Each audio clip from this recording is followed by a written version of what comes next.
Support Group meeting. Anybody brand new? Anybody new? First time ever? Good hands. All right. Welcome, glad you're here. So here's what we're going to do. First off, thank you for attending the Racing for Recovery Support Group meeting. We are focused on maintaining a drug-free and healthy lifestyle. Since 2001, our open forum meetings welcome parents, adolescents, recovering individuals, and anyone who supports our mission. Your suggestions, comments, or ideas are welcome to make our meetings the best they can be. The Racing for Recovery Support Group meeting is a cutting-edge alternative to what is currently offered. By combining substance abusers, families, friends, and the public at large, we've created an environment that's beneficial to everyone who's been affected by alcohol or drug addiction. Meeting start time is 7 p.m., so please be on time. Please turn off cell phones or ringers to vibrate. Please refrain from posting on social media during the meeting to show respect and courtesy to yourself and others. Please only one person speak at a time, but please speak loudly so everyone can hear you. Proof of attendance is gladly provided. Please turn in your paperwork prior to the meeting and you can pick it up at the end. Honesty is required. Feel free to openly share your comments and points of view on how alcohol and drug addiction has impacted your life. This meeting is open to people of all ages and welcomes diversity, so please refrain from using excessive foul language or language that discriminates against any race, gender, religion, ethnicity, sexual orientation, or disability to maintain an atmosphere of respect and dignity for all who are present. If you see a visitor, a new member, or a returning member that you haven't seen in a while, please warmly welcome them into our program. Your confidentiality is important to us. What you say here will not be discussed outside of the meeting, although we are live, so we don't care about that. Please refrain from leaving the meeting while it's in progress because it's extremely disruptive to others, and I know that this has been something that we've been requesting for a little while, so please, and you have been requesting. Smoking and vaping isn't a thing anymore, so we don't have to talk about that. Please dispense of all trash in a garbage can and don't litter on our premises. Okay, who has our lifestyles? Guidelines? Yes, please. Jason. Guidelines for living a lifestyle of recovery. The lifestyle of recovery guidelines are intended to be utilized by recovering individuals, their families, and anyone else who is striving to avoid substance abuse and achieve sobriety. Number 1, recognizing that substance abuse ruins lives. Number 2, wanting to pursue positive alternatives to substance abuse such as education, employment, quality relationships, health, and fitness. 3, using resources such as friends, family, teachers, and peers as a way to achieve and remain sober. Adding sports, art, music to these resources will help us stay focused and motivated. 4, defining balance and working toward making it a part of everyday life. Number 5, building self-esteem and confidence through sobriety to combat negative feelings regarding oneself. 6, understanding that negative behaviors of isolation and self-pity lead to self-destruction. 7, lifting a person up is different than allowing them to continue their destructive lifestyles. Be there for yourself and be patient with your friends and family. 8, learning how to help without supporting the addict's behavior, providing assistance to the recovering individual that will improve their lives, not further their usage. 9, recognizing personal challenges and integrating them into our lifestyle as challenges to triumph over. Number 10, caring for personal, emotional, physical, and spiritual individuality is the source we use for self-worth. Each person is truly magnificent.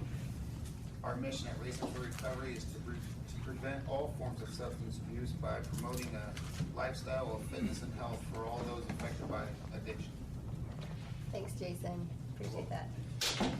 Okay, so now's the part of the meeting where we simply go around and we get to introduce ourselves, and we just want to know why you're here, why you decided to join us tonight. You don't have to introduce yourself as an alcoholic or an addict or any other label like that. If you want to, that's okay, but we ask that you stick around a little longer so we can learn some more empowering ways to identify ourselves. So with that, you get to go first. I'm Levi, and I'm here tonight because this means something to me, and I'm proud to be here. I'm Megan. I am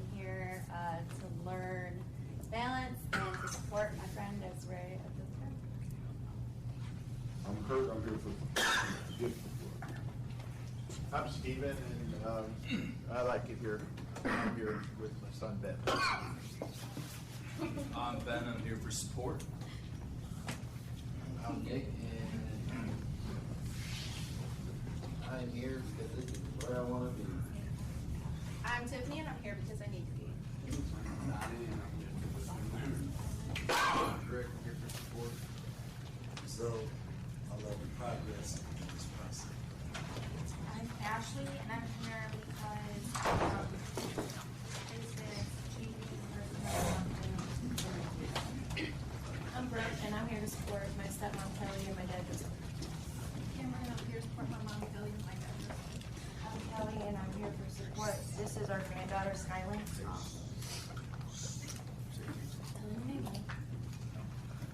I'm Justin. This is my granddaughter, Layla. I come to Racing for Recovery to continue moving forward, and this place gives me the tools to get my life back together. I think that's pretty evident. You know, having the people I have sitting next to me, and obviously it works. Kevin, I'm here to keep peace in my life. I'm Keith, I'm here for support. My name is Rick, and I'm here for support. My name is Tony. I'm here for directions of a better quality of life. I'm Daniel, I'm here for support and love this very upbeat and energetic meetings. And it's really a totally different concept I'm used to, so I'm enjoying it. I'm Bill, and I'm here for parental supervision.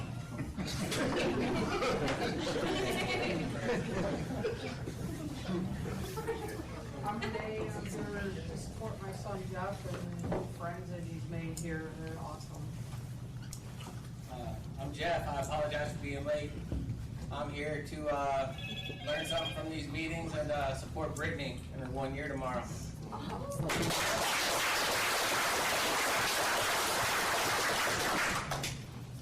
Chris, and I'm here to support this program and my daughter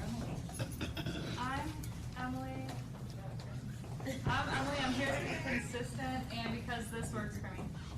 I'm Nathan, I'm here for positivity and to support my girlfriend Emily. My name is Joe. I'm here for support, learning, and good people. I'm Jeff. I'm here to stay connected.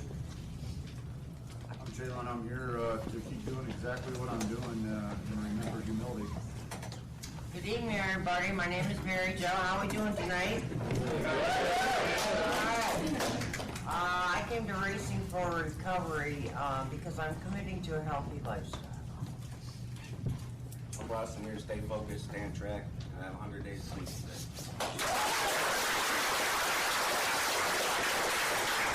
I'm Courtney. I'm just here to support my sister. I'm TJ. I'm here to remain teachable and support Des and Levi. I'm Gabby. I'm here to learn a new way to live. My name's Bob. I'm here to listen, learn, and apply. I'm Heather. This is Xander. Here, this place is amazing. It's really helped me grow a lot. And the support is huge for us, especially right now. We're dealing with some unknown stuff with little man and some increased seizures and things like that. But having to go to a neurologist appointment and hear some of those things was pretty hard. So I was really glad I had this place to come back to, and I knew I needed to be here. And I've had a lot of support rallied around me, and I'm really glad I'm 5 months as of last Saturday. I'm a whole lot stronger now than I would have been in the beginning, so we can do this, and we'll just keep facing it and keep going. You know, it's not going to break us, it's just going to make us stronger. So. Well, Kevin, I'm here to keep making positive changes in my life. I'm Randy. I'm here because I believe in this program. And I come here to honor the memory of my daughter who started to come here. Sadly, we lost her, but she loved racing, and it gave her hope, and it gave me hope, and you guys give me hope. Thank you. I'm Caitlin, and I'm here to better my life. I'm Jessica, and I'm here because this place has helped me change my life. Justin, I'm here for structure and positive peer support. I'm Samara. I'm here to support and for supporting others and just learn ways to downside. I'm Dave, I'm here to support my son Steve. Steve, I come here to stay sober. Keith, I'm just trying to keep that open hand out. Yeah, and I'm here to stay grounded. Corinne, I'm here for support. Jennifer, I'm here for support. Tyler, I'm here to continue my road for recovery. Elizabeth, and I'm here because I need to learn how to follow directions. I'm Tiffany. I'm here for positivity, positive energy, and vibes, and just learn some things. I'm Brian, I'm here to stay sober. I'm Dana, I'm here because I love myself. My name is Draven, and I'm here because I want better for myself. I'm Greg. I come here because the meetings help me keep a positive connection with Nick. Hi, Mike. I'm here today because I value my life. Hi, I'm Rick. I'm here to support all the great things that are happening under this roof in memory of my son Jake. I'm Bob. I'm here to stay on the right path and keep looking forward and not look back. I'm Kathy, and I'm here to support my son Matthew and everyone else here. And I learn something new every week, and it's great seeing the progress that everybody's making. I'm Matt. I'm here for the positivity. I'm Jacob. I'm here because I'm going through changes. I'm Ricky. I'm here because I'm not all there, and I'm here for the support. I'm Joe, here to try something new. I'm Christy, and I want to wish my dear friend Brittany Fry, who is at home with her family right now. I'm very happy 1 year. She's watching right now. Brittany, I was blessed to see you come into the woman you were meant to be, and you have inspired me and so many others, and I love you so much.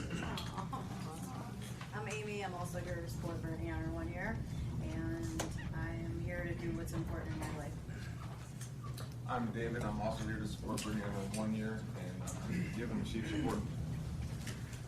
I'm Brian. I'm here for support. My name's Joe, and I'm here because I value the quality in my future. I'm also Brittany, not the Brittany, but a Brittany. And I'm here because I've been feeling very overwhelmed, and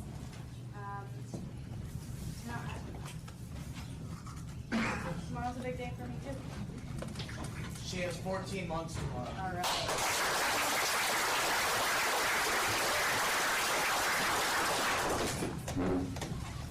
I'm Andy, and I'm not afraid of no virus from keeping me sober.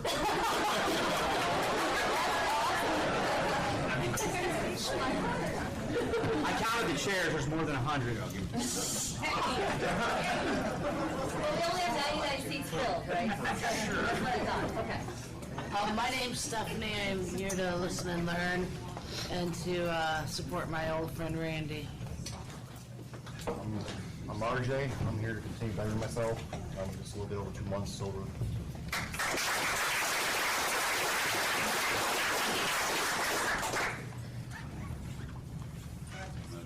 Oh, hey. Yeah, I'm Lorenzo. I'm a great father, friend, and person today. I come here because that place helped me be. This place helped me become that and own it. I got 3 months today.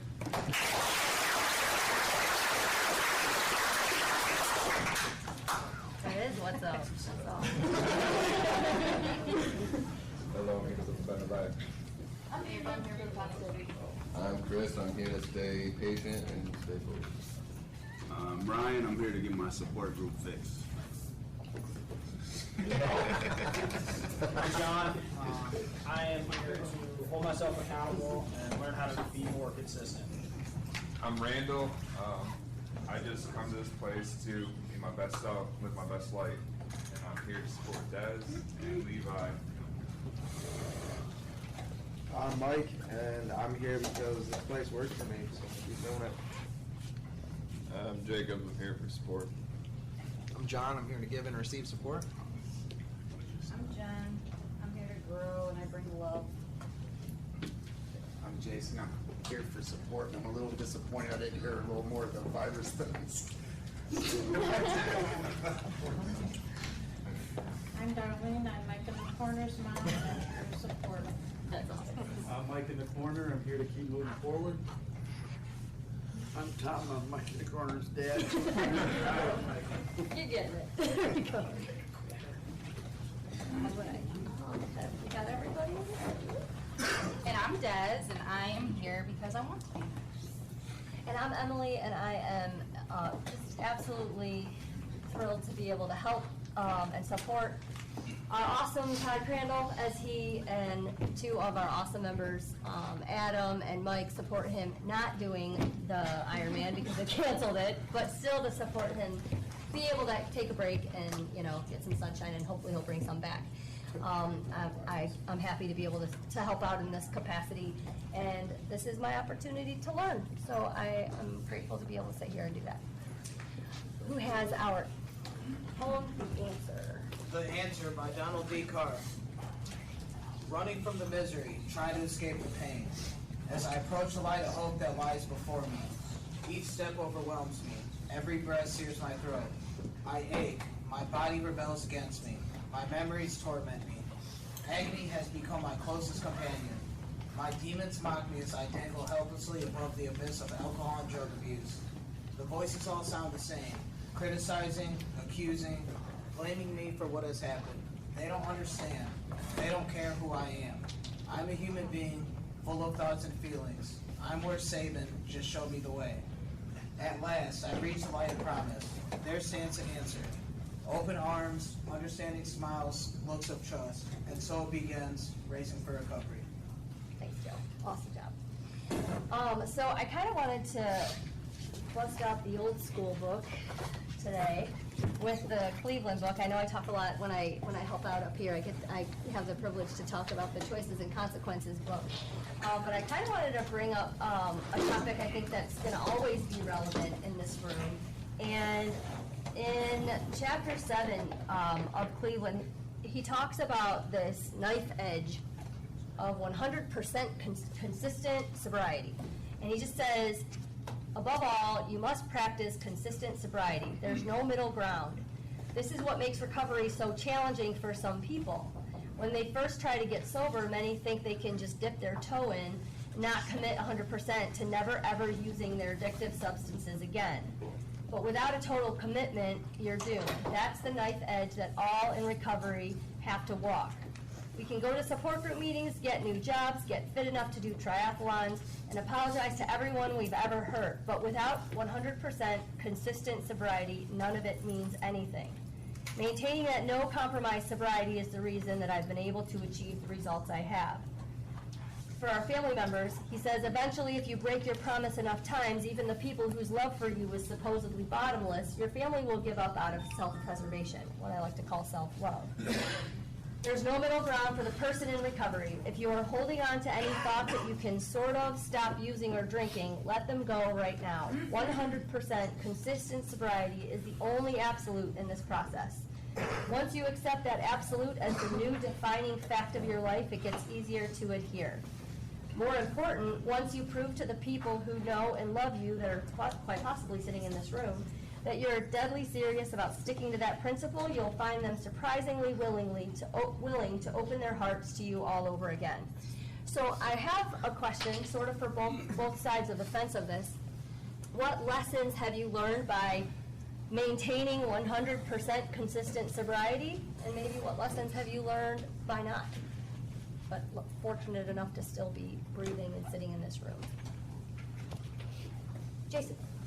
Yeah, last time I was sober for a whole year, and I stopped doing the whole consistency thing, started making excuses to, like I was going to a lot of A's, then I was going to like 2 a day every single day for a whole year, and it really didn't work for me because it got kind of, I'm gonna say boring, for lack of a better word, but like it just got like droll, you know, and so it got really boring. But then I started giving myself a little leash, like, you know, like I got this under control.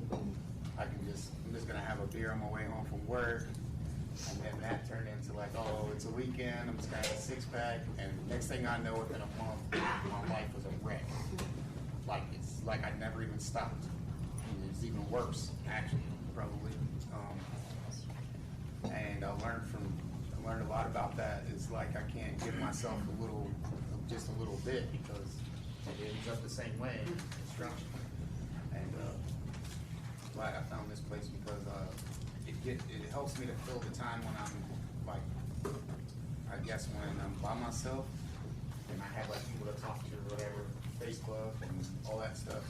Get to see what everybody's doing and check up on people too, and they check up on me, and just being around and stuff like that. So I've learned that I can't give myself an inch when it comes to that. And if I'm not doing something for my sobriety, then I'm not doing enough. So that's the way I look at it.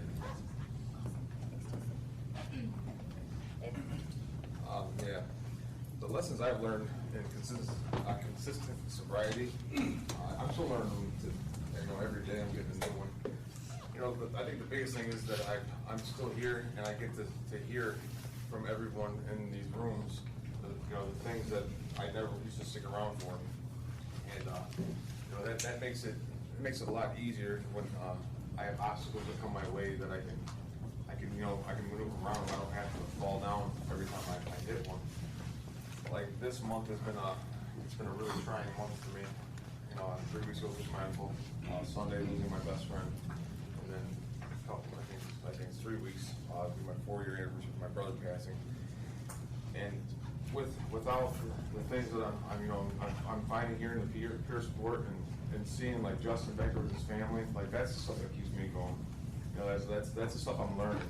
That if I keep just setting the course, that these things are gonna come back. Like I got my son back in my life, and that's something I'm learning to stay consistent in my sobriety, because I just in such a short amount of time, all the things I'm being blessed with now today, I just want to see what's going to happen in 5 years. Like I'm excited.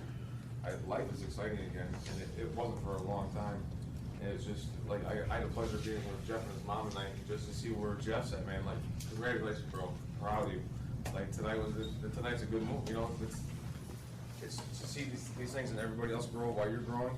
It's for me. That's what's going to keep me continuing to stay consistent and sobriety.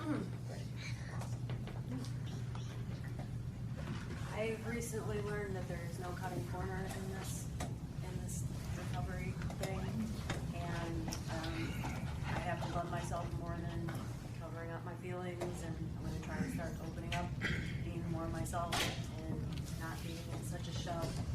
But I really would like it if we could all sing Christy a happy birthday. Yeah. Absolutely. Okay, ready? Ready? Happy birthday to you. Happy birthday to you. Happy birthday, dear Christy. Happy birthday to you.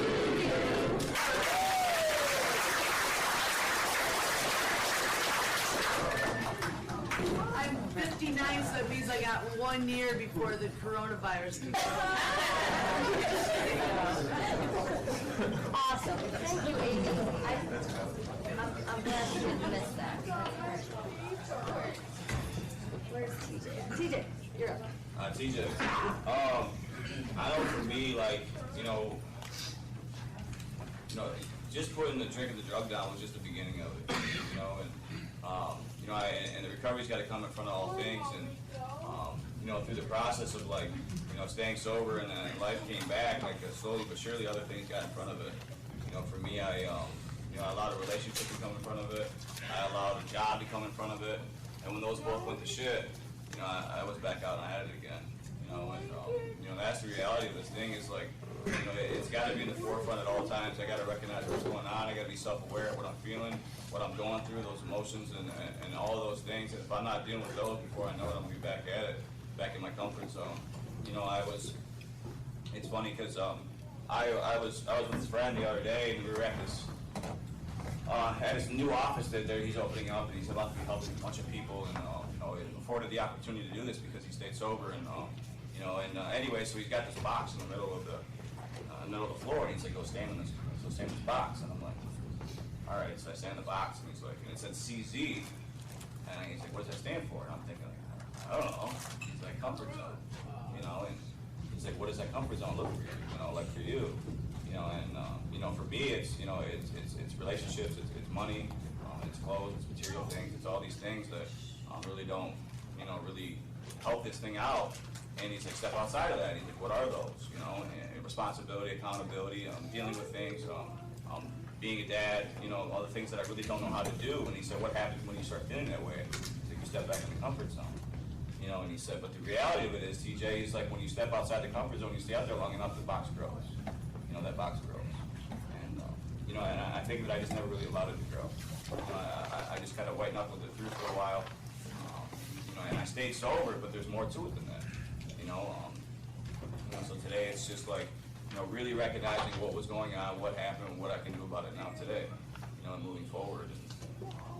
And, Happy birthday. At this point right now, today is like, this is the most sober I'm going to get. I'm not going to get any more sober than I am today. What am I going to do to keep it? So that's nice. So I've always been somebody who tests the definition of insanity. So I will do the same thing over and over and over again, expecting different results. With consistent sobriety, I've been able to learn some lessons, and it's actually sunk in. I'm allowing myself to be a sponge and soak up everything that I can. But at the same time, a sponge can be wrung out, so I'm releasing the back. I'm facing things that I've been terrified to do, including handling reptiles. I love to do that now. Filing for divorce. Actually going to that point of doing it and taking steps with it and looking forward to it, even though it is terrifying, because I've used that 9 years, 12 years of marriage to protect myself from future relationships and being hurt and making decisions that might hurt me. But with consistent sobriety and learning these lessons, I'm slowly learning to trust myself in my decision making, which is allowing me to be vulnerable enough to drop that shield that has a nice little label on it called Certificate of Marriage. I won't have that to keep me from entering a marriage one day. Something that's terrified me, that scares the living shit out of me, because mine wasn't good. And that is the perception that I have of marriage. My parents weren't good. That's the perception that I have of marriage. To me, it's almost like marriage at one point in my life was a death sentence or a cage. But I've allowed that and used that to protect myself. And I would never have been able to take that step and trust the decisions that I'm making without having that consistent sobriety. Having the peers that I have to go to lean on when I'm trying to make these decisions and trust myself. And sometimes I still need some encouragement. The positive self-talk isn't all there yet. But when I do start to feel those ebbs of self-doubt, I have someone to go to at all times and put that out there so that, they can help me see the lessons that I have learned. Racing for Recovery has kind of become my mirror that I can stand in front of and be able to look at and have the reflection of who I want to be, and that I want to keep doing what I'm doing, completely consistent with it. Kind of lost my train of thought, so I'm going to pass with that. Yeah, for me, like, when I came in here, I told myself I was going to put forth 100% effort to this. I've done this plenty of times. But I think for me, the difference was I never really knew what sobriety was. I just wasn't getting high. But like since I've been here, this whole new lifestyle I learned is bigger than that. I know, like, just simple things, man, like the staying active, getting in the gym. I'm working out. I'm struggling with the whole health eating thing. But I'm working on it.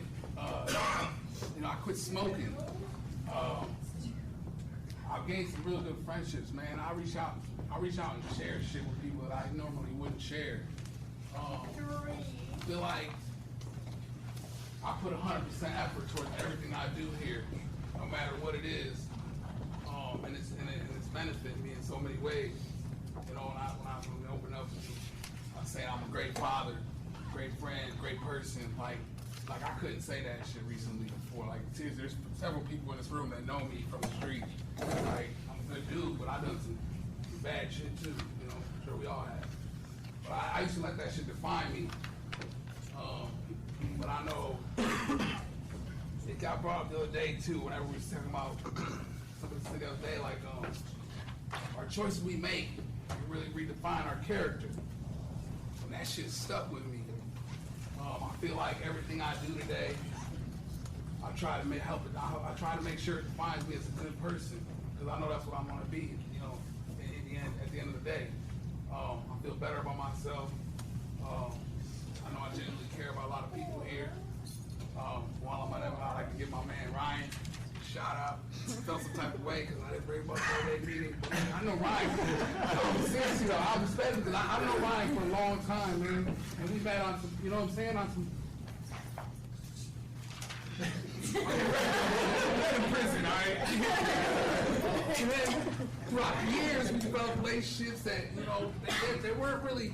They were fun, but they weren't positive whatsoever way. I remember when I first got here, I ain't gonna lie, my son's mom knew he was here. So is that gonna be okay? But I can honestly say, like, my dude is doing good, man. We're both doing good, man. And it's like, to me, that's motivating. It's good to have people in my life still that went through that struggle with me. I don't think that's good. He was real butthurt because I didn't do much. But he is, man, look, for real though. But like, I cherish them friendships a lot.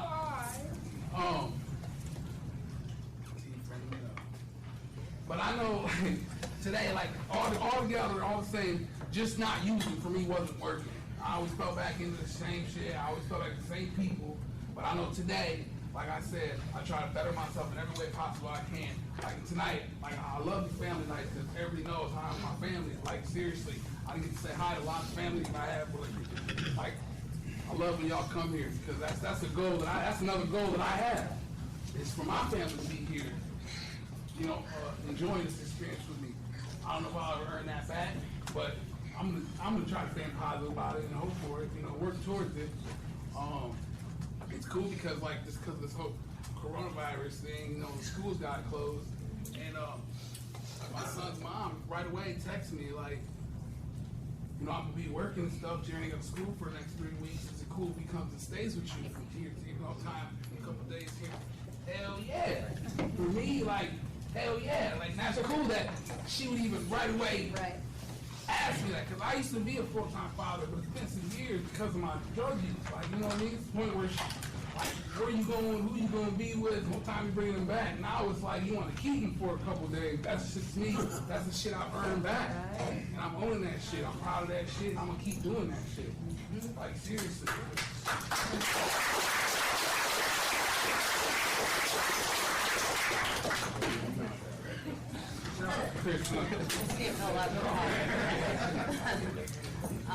I think it's funny because at first for me it was definitely like the process of just staying sober and having that feeling of wanting to drink and going through some crazy stuff. Like, I mean, it was like holding on, like I tell these people in here, it was like holding on, like holding on like to dental floss basically.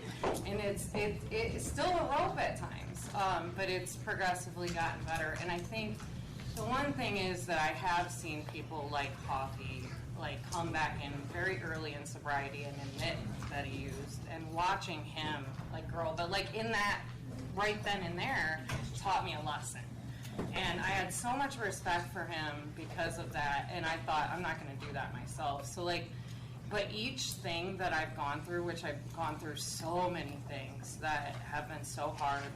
I mean, it's definitely like that dull knife, and sometimes like Todd talks about how you have an open wound, especially when you're dealing with traumas. If you're doing it right, this is scary, it's daunting, it's joy, but it's all the emotions that you didn't have before, and especially when you start experiencing all of them, it's not easy, like you're raw, but the whole thing is like every single time, the way I put it to it is like, yes, 8. Every time that I experience the darkness, there's dawn. And every time the dawn comes, it's more beautiful. And so, and it gives me such a sense of pride. To this point now, like, I haven't experienced that want to use in like a couple months. And I love the feeling that I have. Even though I'm raw, even though I'm mad and sad and all the things a human being is, like, I love myself. And I love life, and that was just not what I was experiencing before. So like when I think about that person who would wake up with a vodka bottle next to me and have that, like, there's no want for me to ever go back to that, because I love my life at this point, and like learning to now be comfortable, yes, 9, step away a little bit where I'm comfortable, at least not being sad, racing all the time. It's really nice for me to be able to just like being with myself and figuring out who I am and what I want. That's a question that Todd told me, like, or asked me weeks ago, and it's like I haven't asked myself that question, like, you know, for a long time or ever. And it's just, it's scary, but it's the most amazing feeling to be at this point and to look at how 5 months is like years of progress. And if you keep working at it, it's amazing how 1 week can feel like a year. So I feel very accomplished and different than I did, and I'm just very proud of myself and cognizant that even though it's going to be hurdles that I'm always going to have to overcome, that I am strong enough to do it. Beautiful. Beautiful. Awesome. Zero. Consistency has definitely helped me so far. I'm not too far along, but I know that setting an alarm, getting up early, getting on with my day, getting ready, going to group, going to meetings, talking to people. I never have followed that before, and I know as of now, I'm more positive. I'm more happy. I enjoy talking to people. So I definitely think consistency is a very big thing in recovery. Because before then, I was just getting up and going to do bad shit and, excuse my language, but, you know, and it was negative, constantly negative. So I think that consistency as like a very great thing in recovery.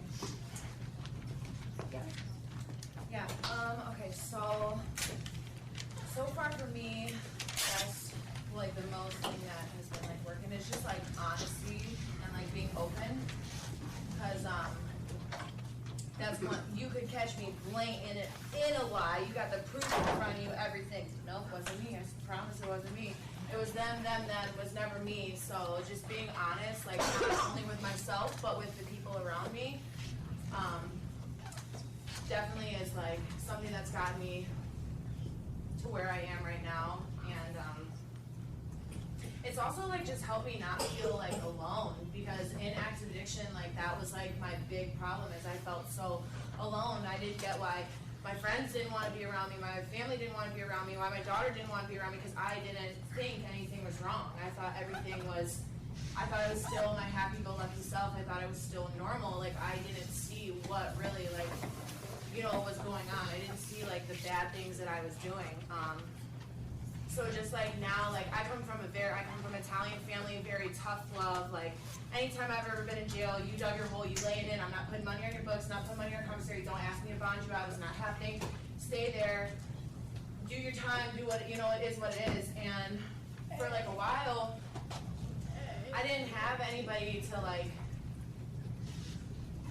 my family wanted to help, but they didn't know the right way to approach it. You know, it was always yelling at me, or why are you doing this? Why can't you stop doing this? This, that, and that. And it was like, I don't know if I had the answers. Don't you think I would be doing them? Like if I knew, I probably would be doing whatever you're asking me or telling me to do. And for a while, like I'd go to jail, get out, go back straight into doing the dumb stuff again. And I never really just gave myself time to like actually feel better. I thought I was always going to just feel that shitty because that's all I knew. I'd get off, you know, the drugs, feel shitty for a week, and be like, well, I'm not in jail now, so I can do what I want to do.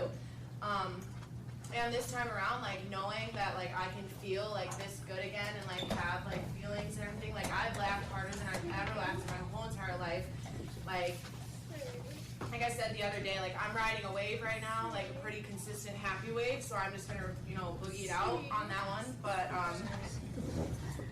I know one day something's gonna hit me and I'm probably gonna crash, but as long as I'm open and honest about it, I feel like, you know, I'll be able to get through anything. I mean, I put a lot of effort into going out and doing drugs, so if I put that same amount of effort in here, like I know I can achieve great things. But back to like the family thing, like I said, my family is very, very rough and hard on me, and I'd always have like reservations. I would save something just in case it didn't work out, you know.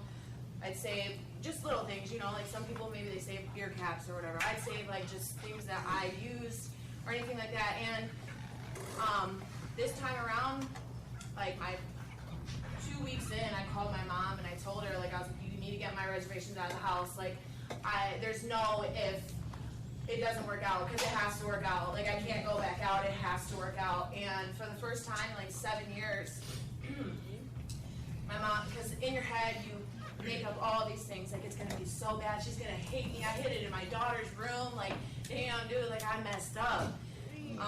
No, she just told me like on the phone, like I said, for the first time in 7 years, like she told me she was proud of me, and like, you know, and that was like a first step into like, I know I can do it now, you know, because I can have any, no offense to anybody in the room, but I can have any of you tell me like, you know, I see growth in you, I'm proud of you, but from my mom, you know, like, because like I said, she's such a tough love person, like, you have to do it this way, you have to, you know, hammer on the head.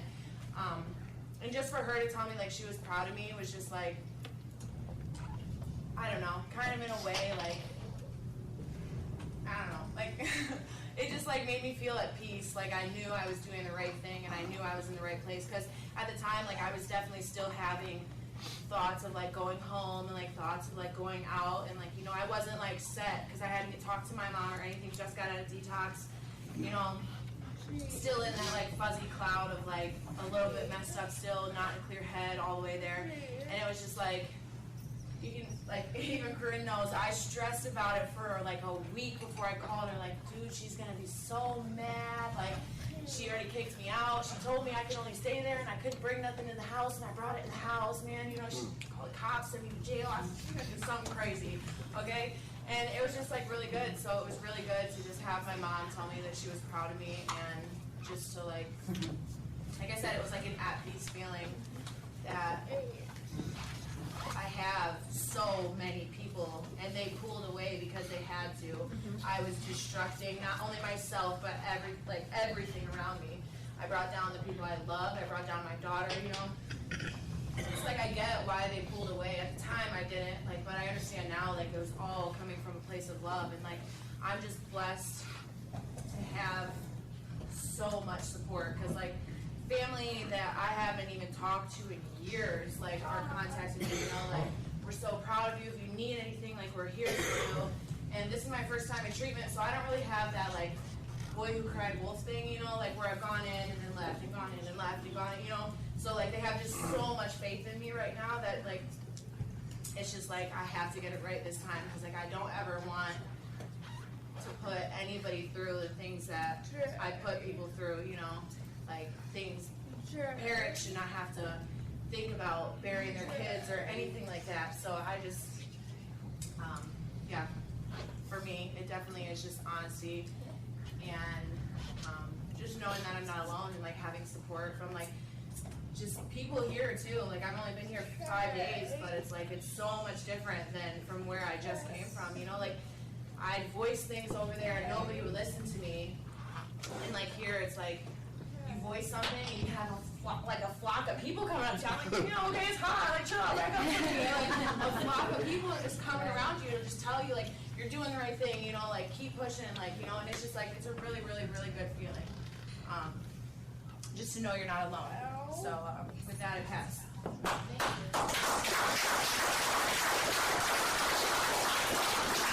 That was awesome.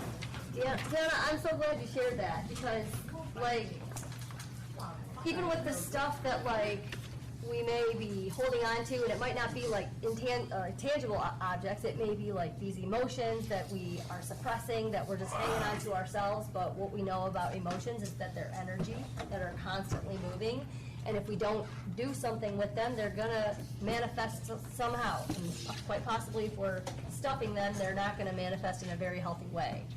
And I think, I love what you said, and that just is crazy. This is your first time in treatment, so keep doing what you're doing. It's awesome.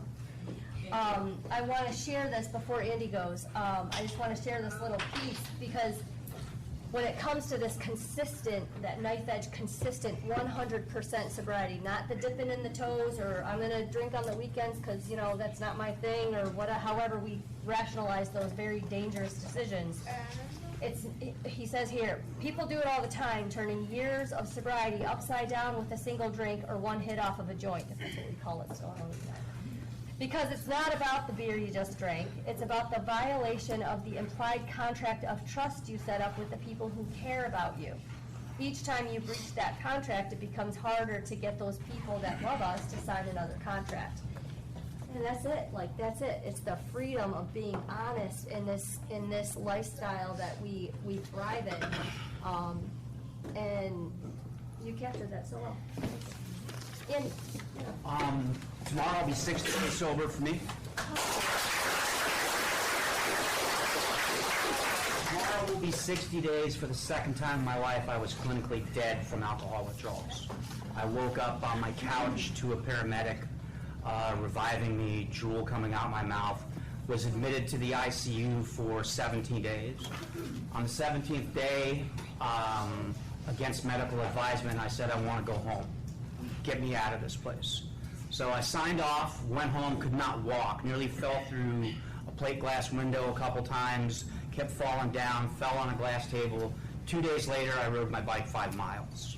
Okay, that was January 30th. So on February the 10th, I came back here, sat in this chair for the second time, and I decided I'm going back to work. Now, I got a text that morning on the way to work from one of my business partners, said, rumor is that you want to come in. And I'm like, yeah, I'd like to come back to work. He says, we need to meet.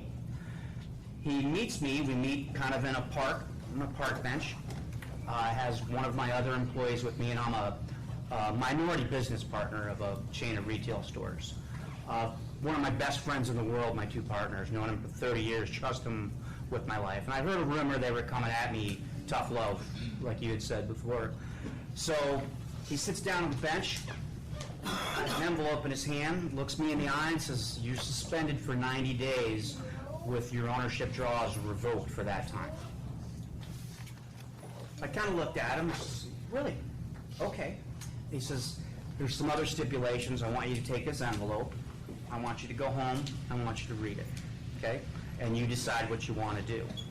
So I take a deep breath. I was down the street from my house. I go home, sit at the kitchen table, open this envelope.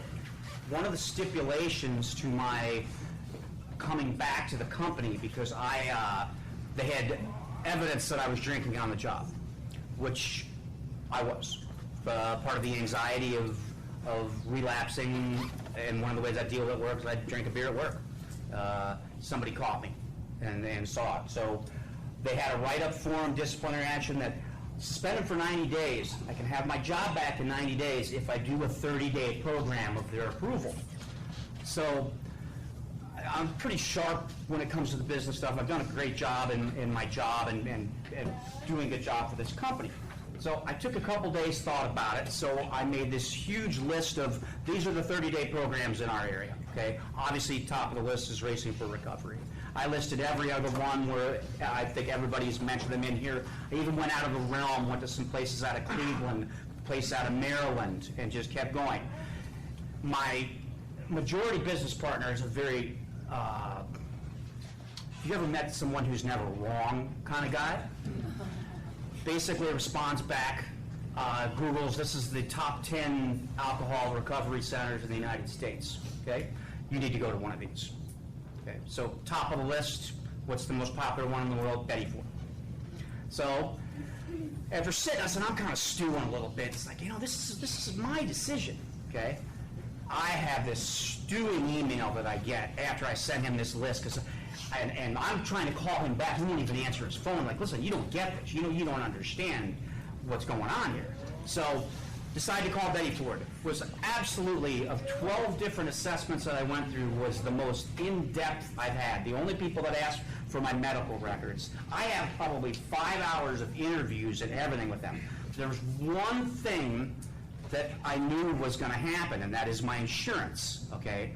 Because I've been sober for 60 days, my insurance will not cover residential or inpatient, okay? So I've been dwelling on this for the last 3-4 days. I came here Monday night, I came here Wednesday, and even last night I knew that this morning, so I came to the meeting last night, and this morning I knew that I had my last big assessment meeting.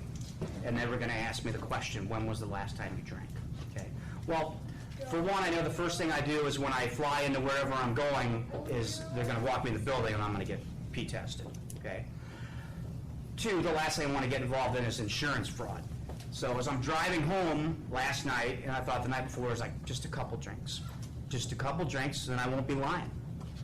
I have a couple beers. Have a beer and a shot of vodka, or a beer and a shot of bourbon. So I thought about it, drove past every liquor store, went home, watched wrestling, went to sleep. Woke up, took my call, so the big question is, so when was the last time you drank? Well, it'd be 60 days on Friday. But I made that decision. I also made that decision knowing that there's a lot of my life, future, financially, friendship-wise, that I put at risk. At minimum, so finally got to that, she says, I have bad news, I have the email from her right here. You're only eligible for IOP. Now my partner was adamant that it be his approved inpatient residential program. And I said, fine. So what if I pay for it myself? So basically, I paid $42,000 not to drink last night. So we'll see how it goes. I'll let you know next meeting. Yeah, so I had to make a pretty big decision. So that's what he wants. I don't know how it's going to go, but it's a risk that I need to take. I know he owes me a substantial amount of money, which they've withheld. But so it's a lot. I mean, that's a year of college for your kid to go to a good school. So, but I'll keep you posted. I'll tell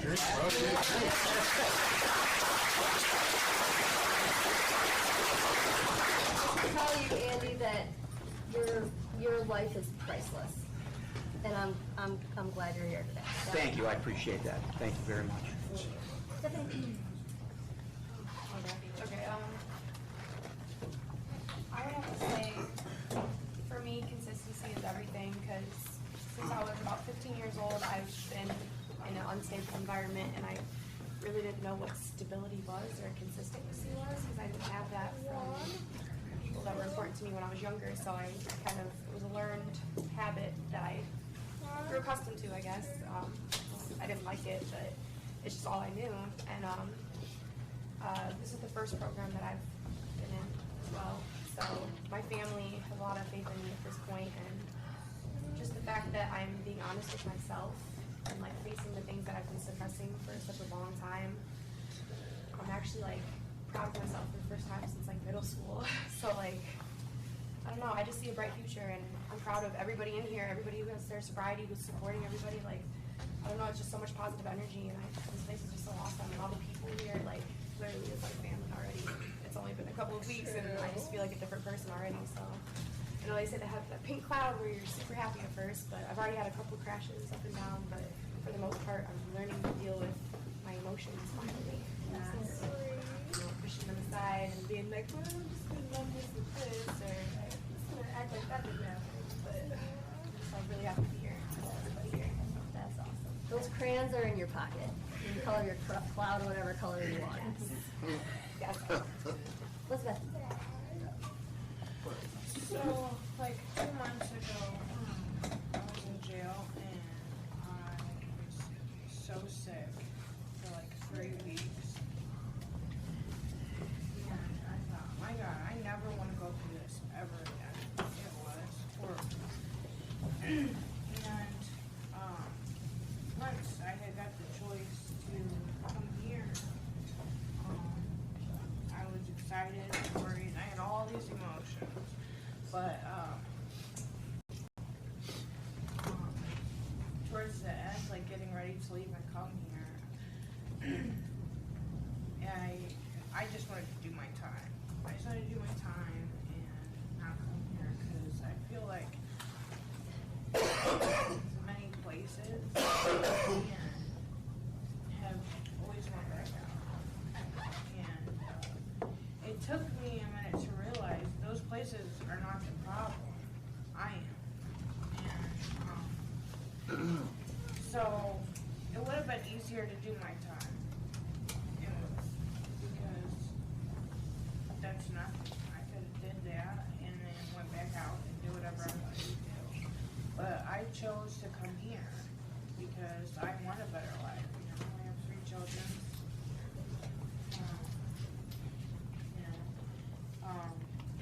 So once I had got here, I was on the fence. Like, oh man,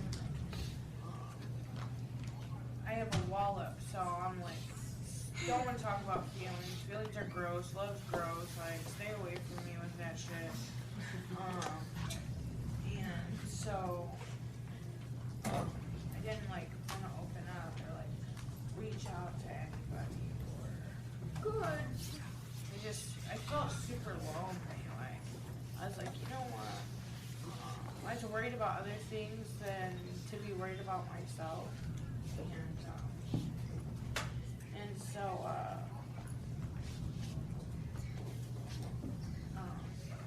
I went out, you know, and I used, and I had to suffer consequences for that. But I went, and I picked myself up that day. To detox, whatever. So, Lorenzo, you had made the comment that the choices we make define our character. And I was sitting here like, man, that don't define you. Like, you know, I don't want that to define me. And today in group we watched a video about vulnerability. And one of the things was if you have courage, then be prepared to fail. And I was like, damn, like I could take that and run with it. So, because I've just dogged myself, like for like that whole week. Like, and then I realized like,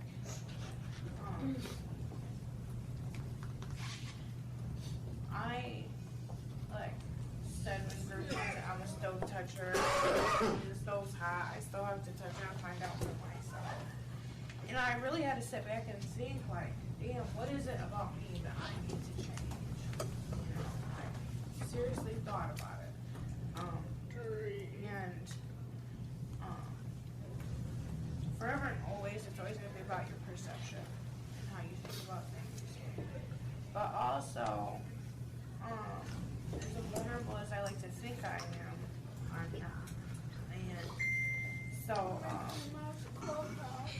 I guess what I'm trying to say is, you know, I looked at this time as another chance, like, not another failure. And so, this time, you know, because you had said you can't just dip a toe in, you gotta jump in. So I'm prepared to make myself extremely vulnerable. I'm gonna put all my feelings out there, even if it hurts and it's hard.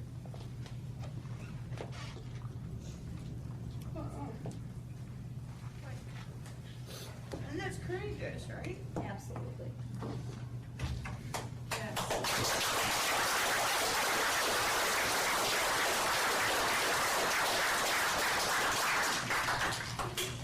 I would say the choice to share that tonight is a demonstration of courage, and that absolutely defines who you are. That's awesome. But I'm an ugly crier, so I'm really sad right now. We have 4 more names. I know it's 8:01, but we're gonna keep rolling. We got 4 more names. Jill, you're up. All right. Like to touch quickly on the topic of not giving 100%. And that is exactly what I did the first time I was here. And unfortunately, I made the decision to go out and self-destruct. Luckily, I did not get to make that decision long before I went to jail. Also, was some things that happened and that were consequences and reactions to my choices that I've made. I lost the best relationship I've ever had, the healthiest relationship I ever had, and I felt like I truly lost all my genuine friends. There were people that I considered really good friends that I was with the day before I got locked up, and I didn't really hear from them. But all the genuine, true friendships I made here in this building rallied together and sent me a Christmas card, or a Halloween card, you know, I had a pastor reach out and write me a letter, like, I had an amazing support system, and even though I lost everything, I had more coming home than I've ever had in my life, because I still had a support system and a family here at Racing for Recovery. And the thing that's different about me being here this time, I feel genuinely it's everything. I'm still pretty goofy and I like to have fun, but I've significantly slowed my roll and invested 100% into me. And like last time I was here, I was cooking, I was mowing the grass, I was, you know, doing some activities. I'm excited for summer so I can mow the grass again, and I still am doing all those activities and more. So, but I'm doing with everything now. I am 100% in this for myself and for my future family. And what was I going to say? The consistency. I've never had this much consistency at anything positive in my life, and I feel like it is sculpted me to be a good man and a good person in general. And I feel like at some time, I don't know if it's going to be the near future or far out, but I am going to grow into a man that, you know, the next generation will want to aspire to be like. And I'm really, really fucking proud of that. Justin. Try to stand up thing that Jeremy does. Not like this. First of all, I want to thank David. I met a lot of awesome people here. David got off work and went straight from work to come and help me and my mom out. Selfless act, didn't ask for anything, and ended up saving us like $1,000. So I thought that was really cool. Second of all, my consistency has brought my mom to do things to let me know that like she actually trusts me, like she fucking trusts me. And I'm not sorry for swearing. And today we were on the way home from that thing that I was talking about, and my mom, I was like, man, Mom, thanks for doing that. She was like, yeah, you know, you're doing this, we're getting your life back. And I thought about it and I was like, no, man, I've never had this life before. Like, this is my first time having this life. That's what my consistency got me today.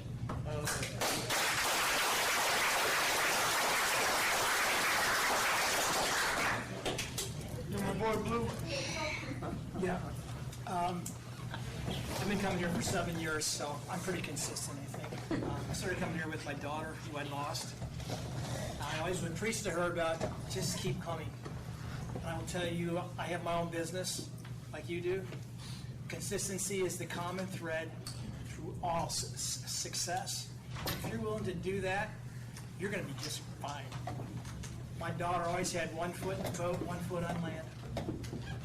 If you sell out to consistency, to that jagged edge of it, you cannot fail. You will not fail. Just keep coming here, be consistent. It won't be easy. There'll be hard days when things don't go right, but you'll get through them because you got all the support here. Consistency is freedom. You want to be free of all this garbage, happy, have peace. One foot at a time, one step at a time. Next thing you know, you're doing an Ironman in Puerto Rico. If you're a person here that doesn't have a family member sitting next to you, we will be your family. That's what we do here. And before we read the autobiography, whoever has that, after the meeting, talk to somebody you don't know. Autobiography. Who has it? TJ.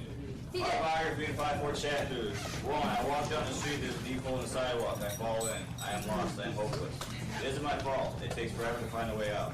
2, I walk down the same street, there is a deep hole in the sidewalk. I pretend I don't see it. I fall in again.